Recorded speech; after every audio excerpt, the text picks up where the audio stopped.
À Madagascar, une personne a été tuée et 17 blessés au cours d'affrontements entre policiers et militants de l'opposition. Ces derniers protestaient contre de nouvelles lois électorales adoptées à quelques mois des élections. Au Tchad, le gouvernement est monté au créneau samedi en réaction à des appels de l'opposition et de l'Église pour une adoption par référendum de la nouvelle constitution. On fera le point dans cette édition.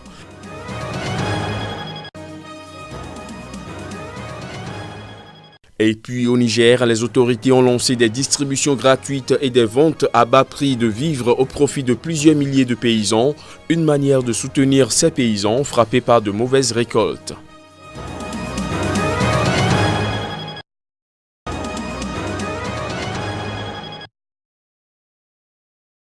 L'opposition radicale mauritanienne a annoncé samedi sa participation aux élections législatives et municipales qui sont prévues en août-septembre prochain.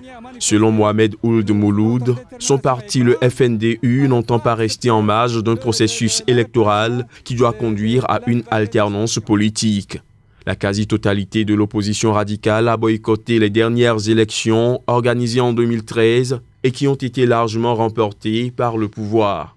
L'annonce de la participation du FNDU au scrutin d'août-septembre prochain intervient après la révélation le 17 avril dernier par le pouvoir et l'opposition de l'échec d'un dialogue secret entre ces deux partis en vue d'un accord politique pour préparer ces élections. Le chef de l'opposition radicale, Mohamed Ould Mouloud, a par ailleurs qualifié d'illégale la nouvelle commission électorale nationale dont la formation a été annoncée mercredi par le gouvernement. Cette commission électorale sera composée de 11 personnes, dont des représentants de l'opposition modérée, sans aucun membre de l'opposition radicale. Le président du FNDU, qui accuse le régime du président Mohamed Ould Abdelaziz de pousser le pays vers des élections conflictuelles, a annoncé un appel devant la justice contre cette commission électorale qui exclut selon lui un pan important de l'opposition.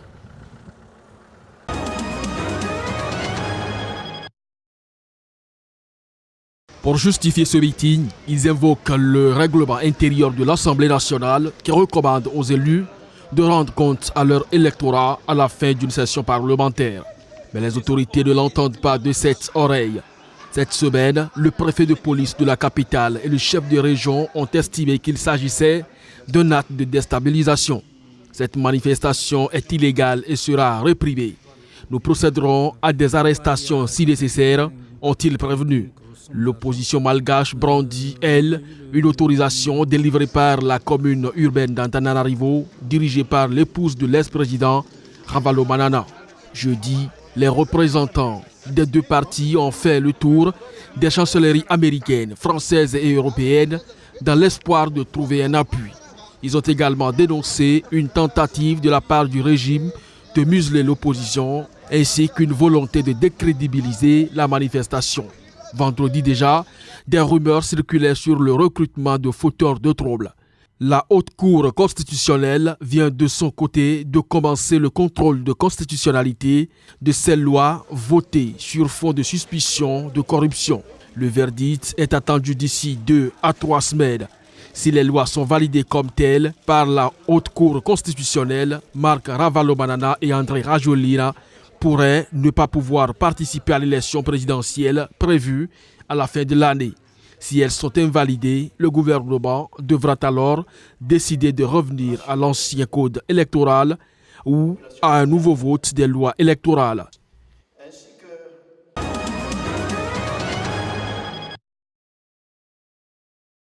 Le président Idriss Déby Itno est le seul habilité à décider de la tenue d'un référendum, a rappelé samedi le gouvernement tchadien en réponse à des appels de l'opposition et de l'Église pour une adoption par référendum de la nouvelle constitution. Jeudi, la conférence épiscopale du Tchad avait appelé à une adoption par référendum de la nouvelle constitution plutôt que par voie parlementaire, estimant que le projet ne reçoit pas l'adhésion de l'ensemble des citoyens. Lors d'une conférence de presse, la secrétaire générale du gouvernement, chargée des relations avec le Parlement, Mariam Mahamat Nour, a exprimé la stupéfaction et une certaine indignation du gouvernement face à cette déclaration qu'elle juge infondée et qui fait selon elle non seulement une lecture erronée de la Constitution en vigueur, mais entretient aussi des germes d'une grave division des Tchadiens. Ce projet de constitution qui met en place un régime présidentiel est issu des résolutions d'un forum sur les réformes institutionnelles rassemblant les forces politiques, religieuses et sociales du pays, tenu en mars dernier, mais boycotté par l'opposition. Les 33 députés de l'opposition sur les 170 au total ont annoncé boycotter les travaux parlementaires sur l'adoption du texte. Mardi dernier, 7 associations de la société civile ont demandé aux députés de ne pas voter le nouveau texte constitutionnel.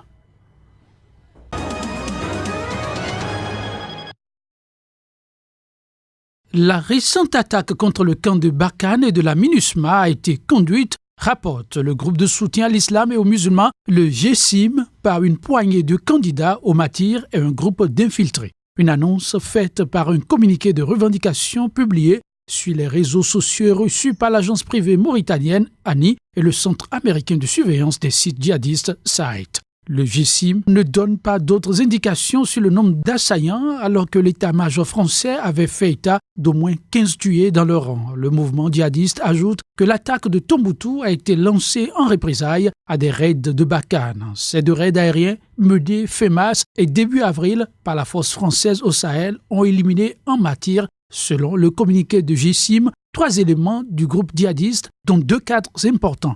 Un éducateur de haut rang chargé de porter la bonne nouvelle, de prêcher les idéaux du groupe djihadiste, un spécialiste en explosifs chargé de former les combattants aux armes lourdes comme le mortier. En dépit de ces pertes, le GSIM tient bon, souligne le communiqué. Depuis 2 mois, les combats au Sahel montent en puissance. Offensives de Barkhane et représailles des groupes djihadistes sont de plus en plus spectaculaires.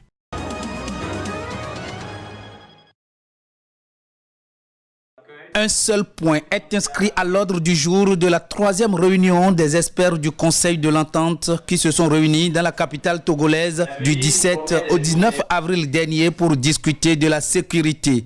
Cette 3e réunion est consacrée à un dossier spécial, c'est-à-dire le mécanisme en temps de renseignement. Donc, le secrétaire exécutif a commandité une étude pour proposer aux instances du Conseil ce mécanisme.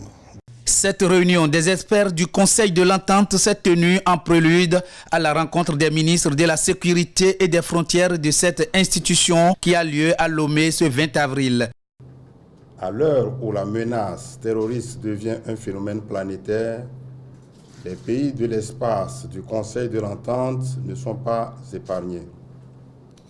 Les autorités en charge de la sécurité ont pris la mesure de l'importance du renseignement dans la lutte contre ce crime.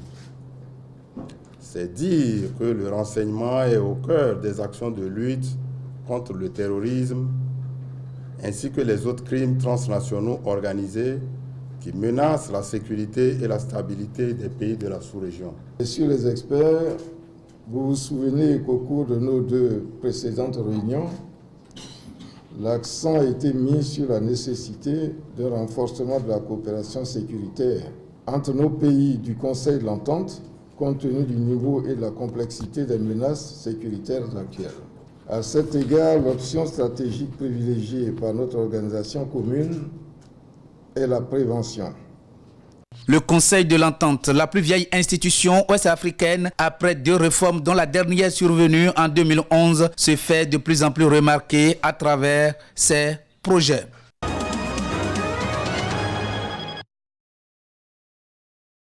Le chemin a été long, jonché d'épines.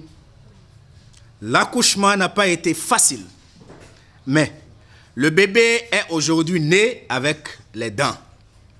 Oui, nous pouvons dire que PPS est né et rassemble dans sa généralité des jeunes conscients qui militent pour le développement et pour l'émancipation du peuple béninois. En ce jour où nous voulons lancer les activités du parti, je voudrais nous rappeler que nous avons des problèmes urgents à résoudre. Il s'agit du rassemblement de toute la jeunesse béninoise, de la lutte efficace pour l'affirmation de la souveraineté du peuple, du combat pour la restauration du militantisme, et ceci en fondant notre école politique pour la formation de la jeunesse. Former la jeunesse pour lui donner les outils nécessaires qui lui permettront de bien mener le combat pour la représentation de la jeunesse et des femmes dans les instances décisionnelles est une priorité ici et maintenant. Chers camarades souverainistes, nous tendons vers une révolution moderne dans notre pays et nous sommes en avant-garde d'un tel combat. C'est pourquoi je voudrais nous appeler à lutter avec abnégation. Nous devons nous battre pour notre pays, sauver notre pays de la main des imposteurs, faire de notre pays un État souverain où il fait bon vivre.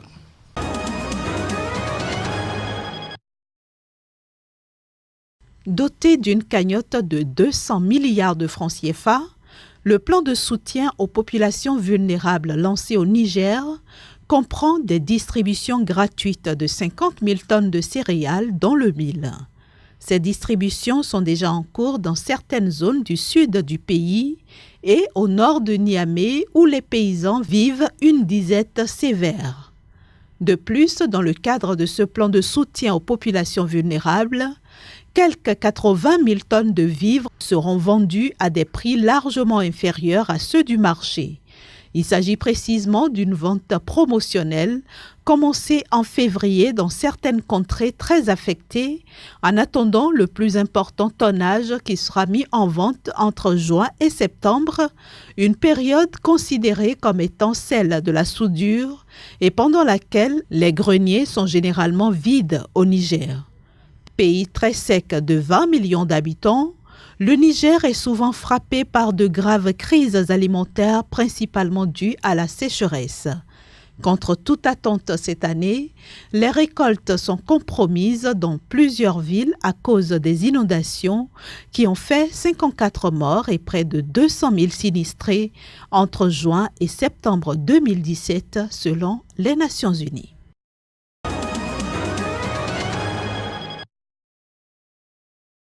Vêtues de leur uniforme blanc, elles ont demandé que le gouvernement annule sa décision de licencier la grande majorité des 15 000 infirmières qui avaient commencé une grève lundi. Le mouvement de grève des infirmières avait été amorcé juste quelques semaines après la fin de celui mené par les médecins. Les infirmières estiment que la situation s'était dégradée dans les hôpitaux depuis l'annonce de leur licenciement. Un avis partagé par une patiente de la clinique de Mpilo. Ma situation est préoccupante car depuis que les infirmières sont en grève, personne ne s'occupe plus de moi. Je suis là depuis 2 semaines et personne ne s'occupe de moi. Quand je suis revenue la semaine dernière, les infirmières n'étaient pas là. Ils m'ont dit qu'un médecin allait s'occuper de moi, mais personne ne l'a fait. Les infirmières en grève et leurs sympathisants ont rédigé des lettres avant de les déposer dans des boîtes qui doivent être remises au gouvernement. De nombreuses lettres réclament la réintégration des infirmières. De son côté, le gouvernement a commencé à recruter des infirmières à la retraite et d'autres qui sont au chômage pour remplacer celles qui ont été licenciées. Tout ce que je veux, c'est un emploi et je n'en ai pas. Mais je suis qualifiée pour ce métier, mais je n'ai rien à faire. Tout ce que je peux faire, c'est rester à la maison. Alors je veux vraiment ce travail pour avoir un salaire.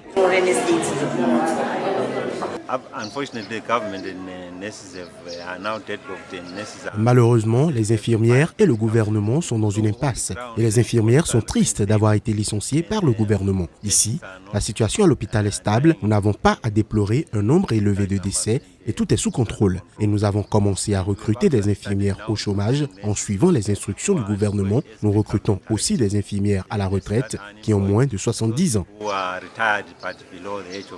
Cette nouvelle grève constitue un test de la volonté de réforme du nouveau président du pays, Emmerson Mnangagwa.